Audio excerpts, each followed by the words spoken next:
Hello everyone, welcome to my YouTube channel. Today's topic of discussion is mineral nutrition in plants. Okay, let's we start. So, method to study the mineral requirement in plants, यानी कि ऐसे method को study करना जो कि जो mineral requirements है plants के अंदर उसके बारे में हमको इन्फॉर्मेशन दें। इन 1860 में Julius von Sachs and prominent German botanists demonstrate for the first time that plants could be grown to maturity in defined nutrition solution in complete absence of soil. ये कुछ साइंटिस्ट हैं जैसे कि Julian von Wex prominent German botanist, ऐसे scientist हैं। उन्होंने ये बताया कि प्लांट को अगर हम ऐसे सॉल्यूशन के अंदर डाल दें जिसके अंदर क्या प्रेजेंट हो, यानी कि फुली न्यूट्रिएंट्स जो है प्रेजेंट हो, मिनरल वगैरह ये सब प्रेजेंट हो, तो अगर हम उसको सोइल में नहीं भी ग्रो करवाते हैं तो वो उस सॉल्यूशन के अंदर ही ग्रो कर जाते हैं। ये बात उन्होंने बताई थी। This technique of growing plants in nutrient solution is known as hydroponics, यानी कि ये ऐसी टेक्निक जिसमें हम सॉइल के बिना किसी मीडियम के अंदर प्लांट को ग्रो करवा रहे हैं, तो यह टेक्निक क्या कहलाती है? हाइड्रोपोनिक्स कहलाती है। Okay, hydroponics has been successfully employed as a technique for the commercial production of vegetables.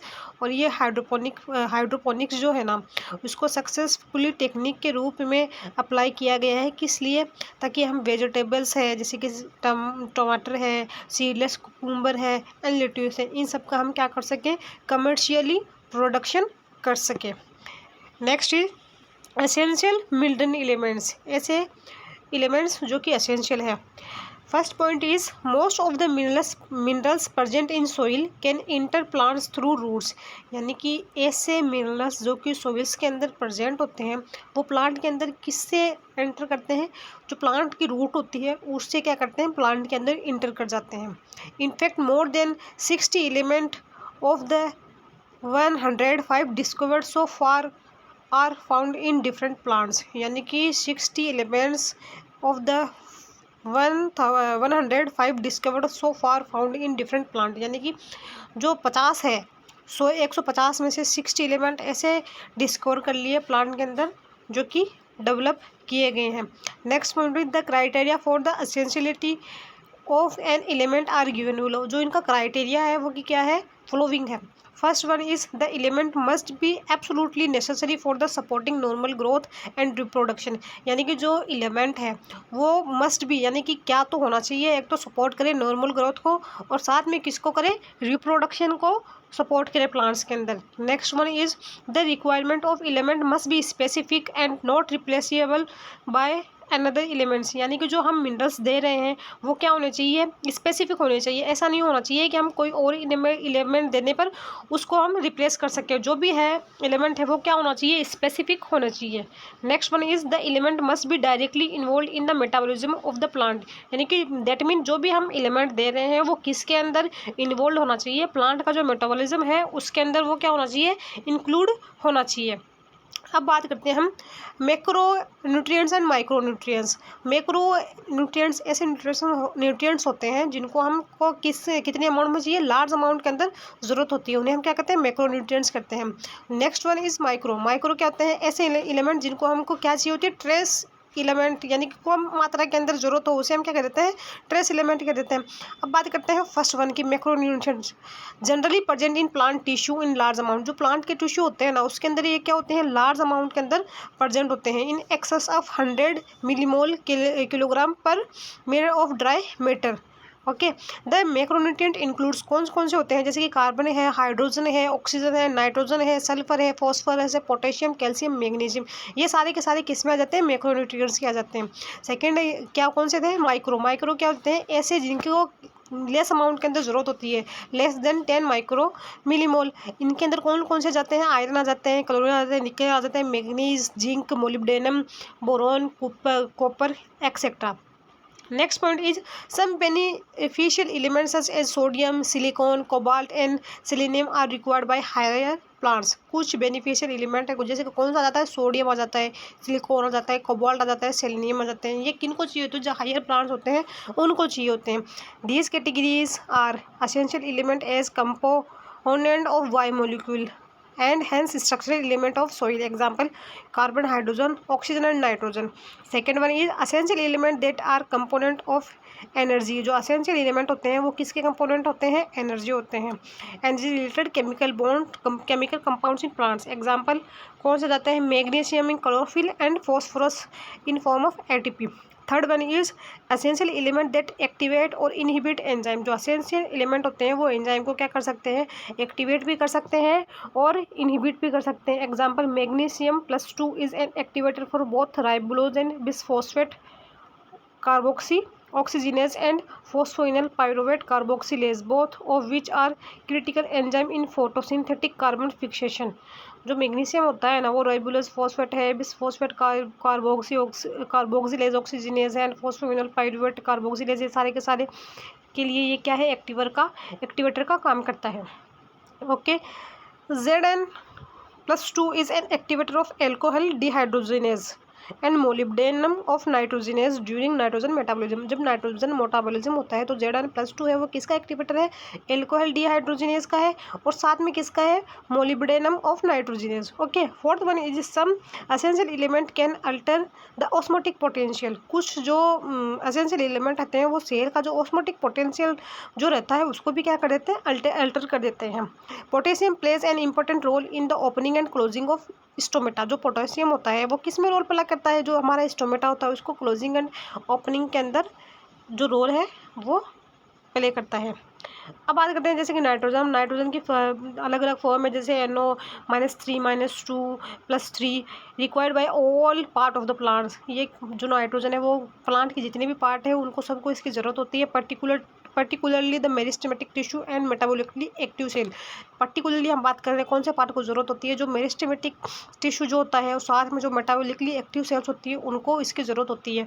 One of the major constituent of protein, nucleic acid, vitamin and hormones. और जो मेजर कॉन्स्टिट्यूएंट है वो किस के अंदर आ जाता है? नाइट्रोजन हमारा प्रोटीन के अंदर आ जाता है, न्यूक्लिक एसिड के अंदर आ जाता है, और साथ में विटामिन हार्मोन्स के अंदर आ जाता है। अब बात करें हम फॉस्फोरस की।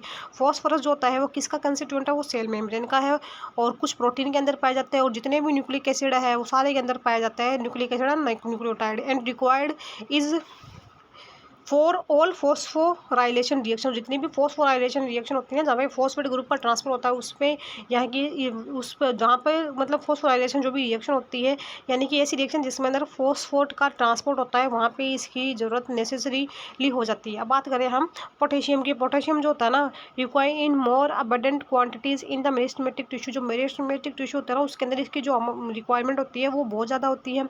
जैसे कि बर्ड्स है, लीव्स है, रूट टिप्स है, इनके अंदर भी इसकी रिक्वायरमेंट होती है। और help to maintain an anion cation balance in the cell. और किस में हेल्प करता है? एनायन और कैटायन का जो बैलेंस होता है सेल के अंदर उसको मेंटेन करने में भी हेल्प करता है। And is involve in protein synthesis. साथ में किस में ये इन्वॉल्व होता है? प्रोटीन सिंथेसिस में यह इन्वॉल्वमेंट शो करता है। Opening and closing of stomata के अंदर भी हेल्प करता है। एक्टिवेशन ऑफ एंजाइम को एक्टिवेट करने में भी रोल प्ले करता है। And in the maintenance of the turgidity of cells की जो टर्जिडिटी होती है उसको मेंटेन करने में भी हेल्प करता है। नेक्स्ट इज कैल्शियम जो होती है ना कि required for meristematic and differentiating tissue. जो टिश्यू डिफरेंशिएट हो रहते हैं और मेरिस्टेमेटिक जो है उनको इसकी रिक्वायरमेंट होती है। It is use in synthesis of cell wall. किस में इसकी ज़रूरत होती है? सेल वॉल के सिंथेसिस में इसकी ज़रूरत होती है, particularly as calcium pectate in the middle lamella. कहाँ पे? जो कैल्शियम पेक्टेट होता है वो जो मिडिल लेमेला होती है सेल वॉल की उसके अंदर इसकी ज़रूरत होती है। Needed during the formation of mitotic spindle. साथ में जो माइटोटिक स्पिंडल बन रहा होता है तब भी इसकी ज़रूरत होती है। Involve in the normal functioning of the cell membrane. और जो सेल मेम्ब्रेन जो है उसका जो नॉर्मल फंक्शनिंग करने के लिए भी कैल्शियम की ज़रूरत होती है। नेक्स्ट वन इज मैग्नीशियम जो होता है ना activate the enzyme of respiration. जो रेस्पिरेशन के जितने भी एंजाइम होते हैं उनको ये एक्टिवेट करता है, फोटोसिंथेसिस करता है, involve in the DNA RNA और डीएनए का निर्माण करने में भी इसका रोल होता है। It is an constitute of the ring structure of chlorophyll. जो क्लोरोफिल की रिंग स्ट्रक्चर होती है उसका यह कंस्टिट्यूट होता है और मेनटेन करता है राइबोसोम की स्ट्रक्चर को। नेक्स्ट वन इज सल्फर जो होता है present in cysteine and methionine. दो अमाइनो एसिड है कौन से सिस्टीन एंड मिथ्योनिन के अंदर प्रेजेंट होता है। And it is the main constitute of several coenzymes जैसे कि विटामिन्स है, थायमीन्स, बायोटीन कोएंजाइम एंड फेरोडॉक्सिन, ये सबका क्या है? मेन कंस्टिट्यूट है। Next one is iron, important constitute of protein involve in transfer of electron like. किसका है ये? मेनली ये प्रोटीन के अंदर इन्वॉल्व करता है, और जो इलेक्ट्रॉन ट्रांसपोर्ट करने वाले मॉलिक्यूल्स होते हैं जैसे कि फेरोडॉक्सिन है, साइटोक्रोम है, इट इज़ इनके अंदर ही है, मतलब इलेक्ट्रॉन ट्रांसपोर्ट करने में पार्टिसिपेट करेगा। एक्टिवेट कैटालेज एंजाइम, कौन से एंजाइम को एक्टिवेट करता है? कैटालेज एंजाइम को एक्टिवेट करता है। And it is essential for formation of chlorophyll, किसका फॉर्मेशन करता है? क्लोरोफिल का फॉर्मेशन करता है। Next one is manganese. Manganese activate many enzyme involve in photosynthesis, ऐसे एंजाइम जो कि किस में रोल प्ले करते हैं? फोटोसिंथेसिस के अंदर रोल प्ले करते हैं, उसको यह क्या करता है? एक्टिवेट कर देता है। Respiration, nitrogen metabolism, splitting of water to liberate oxygen during photosynthesis. ये मैग्नीज जो है वो क्या करेगा?